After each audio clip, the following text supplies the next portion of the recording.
Эфирда хабарлар программасы исәнмесез, студияда Аделя Абырханова. Ил тарихына кайгылы көннәрнең берсе булып кирип калган кара хәрефләр белән язылган 22 июнь хәтер һәм кайгы көне буларак билгеләп үтелә.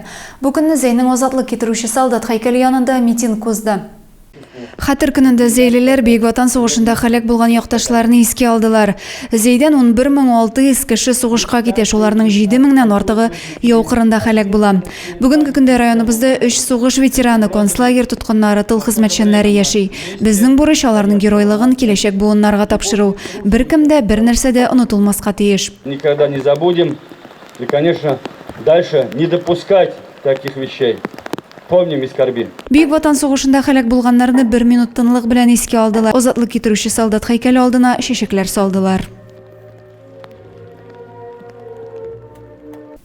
Зәй көрәшчесе Радик Сәләхов Казанда узган БРИКС илләре уеннарында чемпион исемен яулады. Җиңүче спортчыларны Татарстан рәисе аерым тәбрикләде.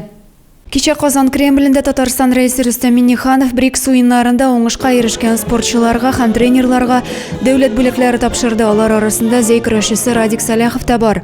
Уеннарда җиңү яулаган 38 спортчы, шул исәптән үз авырлык үлчәүләрендә чемпион калган 8 Татарстан егете рәис кулыннан ТССР төзелүгә 100 ел медален алды.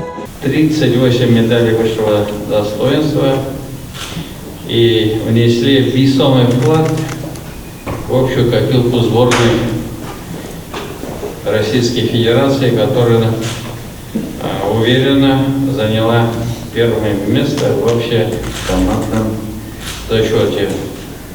Зур җиңү белән якташыбыз Радик Сәләховны без дә чын күңелдән котлыйбыз.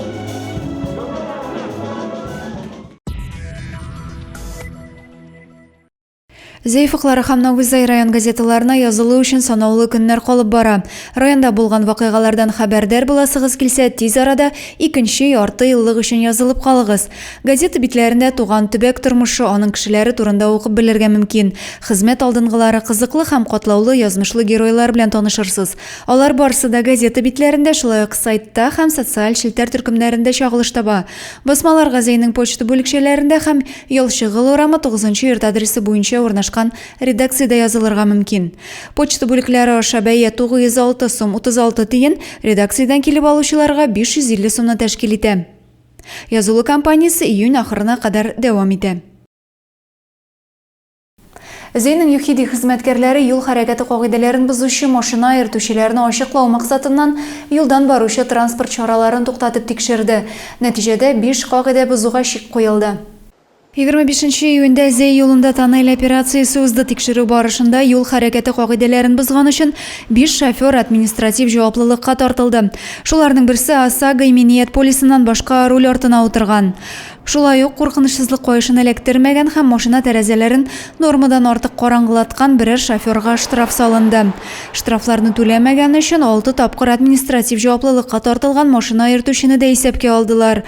Бер йөртүчегә техник яктан төзек булмаган транспорт чарасы белән идарә иткән өчен беркетмә төзелгән. Дәүләт автоинспекциясе хезмәткәрләре юл йөрү кагыйдәләрен үтәү мөһимлеген бик сак булырга кирәклеген искәртә. 30 июньдә Зәйлеләр яшьләр көнен билгеләп үтәчәк. Бәйрәм программасы хакында тулырак киләсе видео язмада булыр. Быел Зәйдә яшьләр көне 30 июнь якшәмбе көнне узачак. Бәйрәм энергетик мәдәният сарае каршындагы мәйданда кичке сәгать 7 яртыда башлана. Программада ретро машиналар күргәзмәсе, аквагрим, биергә өйрәтү һәм рәсем ясау буенча мастер-класс мәйданчыклары оештырылачак. Пропаганда төркеме кызлары үзләренең матур җырларын бүләк итәр дип көтелә. Барыгызны да яшьләр көненә чакырабыз. Шуның белән сишәмбегә әзерләнгән хәбәрләр чыгарылышы тәмам. Мин сезнең белән саубуллашам. Киләсе очрашуларга кадәр.